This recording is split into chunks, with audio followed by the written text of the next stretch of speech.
Each of these separate film elements is loaded into the optical printer, where it is combined to create the finished effect. It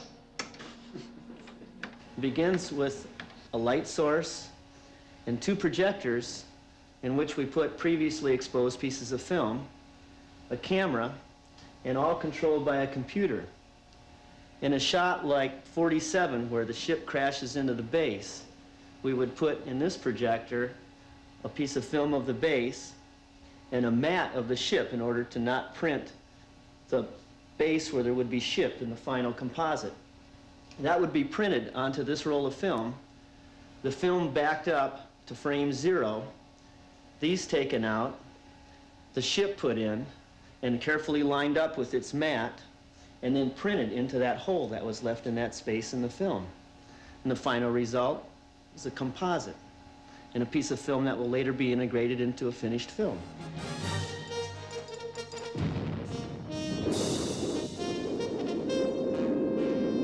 Optical printing, combined with modern computerized motion control cameras, have made possible an incredible precision in special effects photography.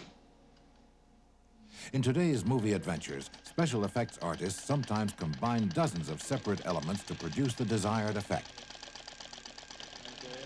The job of putting together all these images requires patient and painstaking work. But the results are often amazing to behold. Switch, jam their conflict, center switch.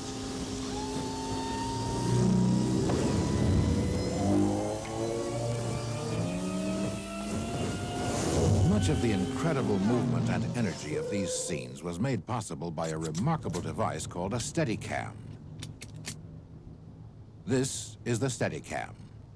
Its carefully balanced system of pulleys, springs, and joints insulate the camera from the movement of the camera operator. This unique design allows the camera person to obtain a smooth-flowing, continuous shot over virtually any type of terrain. Imagine your task is to follow these children at play as they run up the stairs of this park. This is what an ordinary handheld shot would look like. The jerky motion, inevitable even in the hands of the most expert operator, draws attention to the camera. On the Steadicam, however, this spring-loaded arm acts as a shock absorber. The perfectly balanced camera mount maintains its stability while the operator monitors the scene on a small video screen.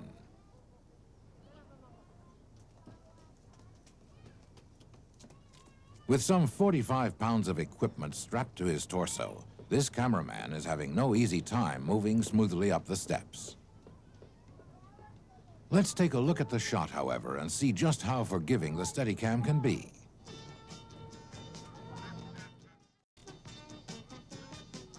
To create a sense of speed, a scene can be photographed in fast motion, simply by slowing down the rate at which the film advances in the camera.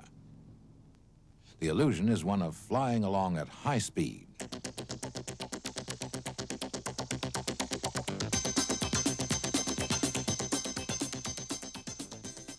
In Return of the Jedi, these beautifully controlled background shots were filmed by Garrett Brown, the inventor of the Steadicam.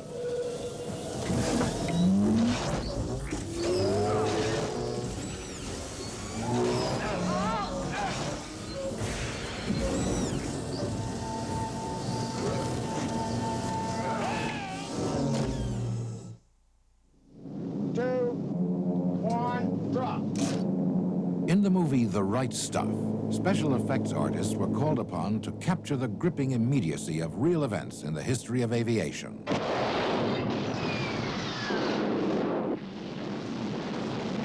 The special effects for The Right Stuff required a kind of documentary look that could easily intercut with live-action airplanes, and that, I think, was the most difficult thing that we had to pull off believably for the audience. Phil Kaufman, our director, wanted the audience to feel the raw energy and speed that was sort of at the heart of flight testing, and he felt that if there wasn't that sense of violence and energy in those sequences where men were trying to break the sound barrier, that the audience wouldn't really know what they were up against. To try to get a handle on what would ring true, we studied a lot of Air Force research footage, test footage that we got a hold of from Bell Aircraft or from NASA and the government. We'd look at the footage over and over, analyze what it was that the documentary cameraman in those cases, or the research camera that might be locked to the fuselage of an airplane, what that stuff looked like, and then we tried to duplicate those same documentary camera techniques in effects work. There's necessarily a period of exploration, and sometimes that process leads us through lots of crazy kinds of experiments. Simultaneous to investigating motion control techniques, we tried about every other thing that we had come up with, including the use of helium balloons to carry small models aloft, and following that with long lenses, documentary style. We tethered planes from bungee cords so that they would bounce. We tried using rockets in untethered planes, just blasting them straight up and trying to follow the little rocket plane. The investigation of all these techniques really started to come together when we tried some of those same approaches outside, outdoors, in natural sunlight. Okay, let it go. I took an F-104 model to our third floor window, asked Rick Fichter, one of our cameramen, to run outside and tell me how it looked, just thrown out the window like a Frisbee. He stood on the ground, and we had some guys with a parachute strung out like a safety net to try to catch the plane. And he allowed us, how it was terrific, and when we showed the footage to Phil Kaufman, the director, in dailies the next day, he felt the same way, and felt that it played directly into that realistic, kind of gritty, quirky quality that real events have as opposed to computer motion-controlled events.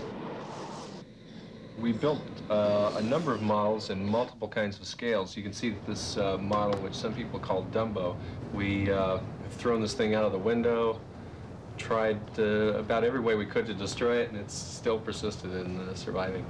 We also worked with a number of smaller sized models. This is a 4-foot model. We had a 2-foot as well as this 6-inch model. It's this size that was used when the experimental plane is dropped from the mothership, the B-29. To create the background clouds, we used a World War II PT boat camouflage fogger.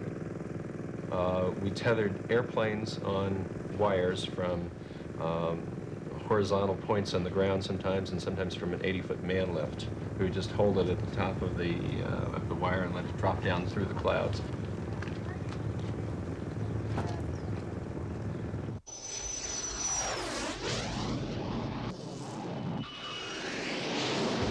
To create the illusion that the plane, the X-1, was approaching this sonic barrier and was experiencing the buffeting that General Yeager described, we applied a vibrator to the front lens element of a 1200 millimeter lens, making it look like the plane was about to fall apart.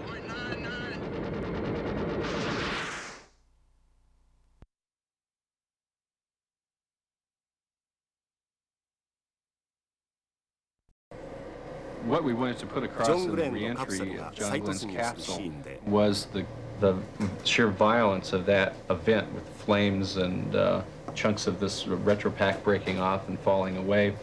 We achieved the re-entry effect. What we wanted to put across in the re-entry of John Glenn's capsule was the sheer violence of that event, with flames and chunks of this retro pack breaking off and falling away.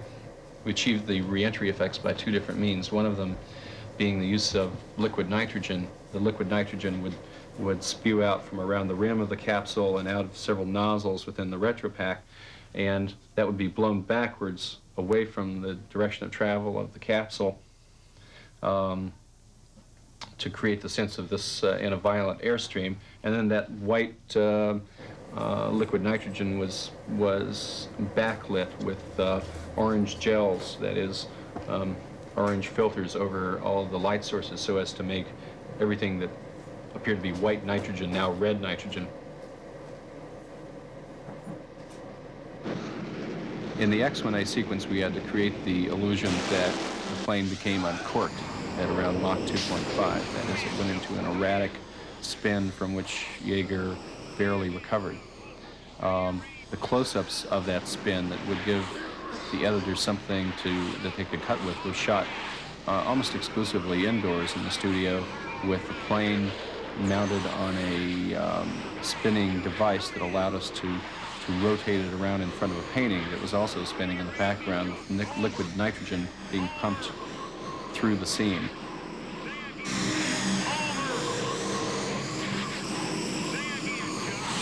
Doing the special effects for the right stuff, we discovered that there's no such thing as a standard technique. We felt that what counted was to try to serve the director's vision.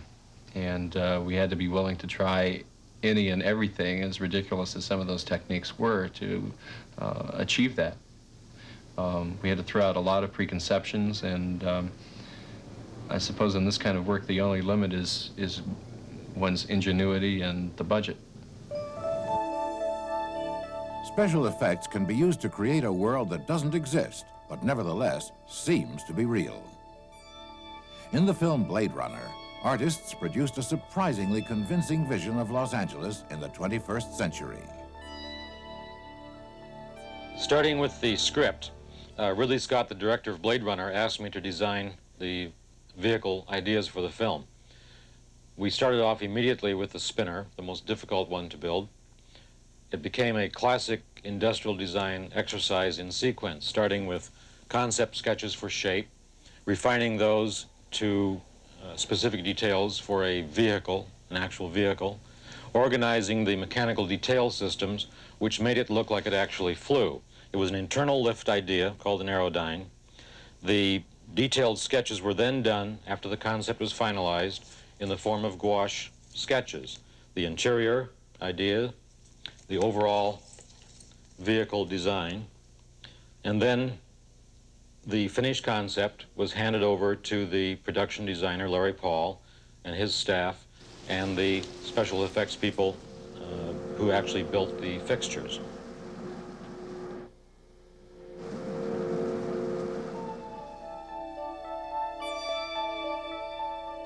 Working as a concept designer for a film like Blade Runner was to invent a concise alternate reality, which was the director's vision, translated through real sociological and technological parameters that we developed by discussion.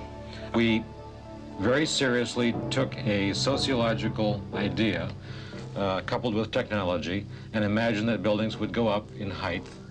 Current buildings are about 1,300 feet, and we envisioned 3,000-foot buildings.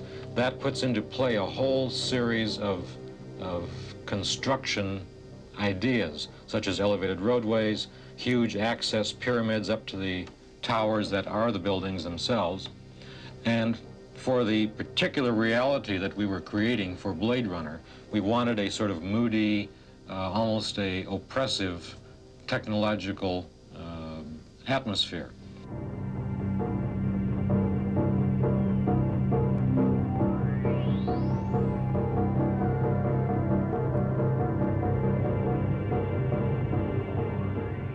Science fiction films like Blade Runner provide plausible visions of the future based on sound sociological projections.